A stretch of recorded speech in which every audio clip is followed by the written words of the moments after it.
کبھی کبھی ہم عرض کرتے رہتے ہیں کہ جناب امیر علیہ السلام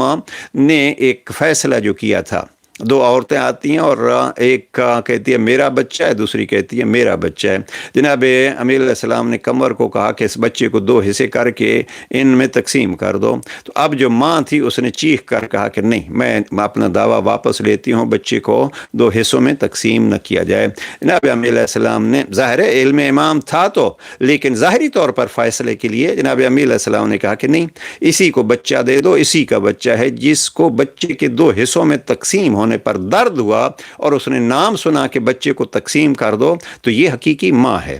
ہم جناب امیر المومنین کو اس خاموشی میں بھی اور ان مشوروں میں بھی، اور ابو سفیان جیسے اس امداد کے پیشکش کو بھی ہم یہی کہتے ہیں کہ علی امیر المومنین کے سامنے وہ ماں کا کردار تھا کہ یہ اسلام ایک بچہ ہے، بچہ تو رہے گا، زندہ تو رہے گا، کسی اور کے ہاتھ میں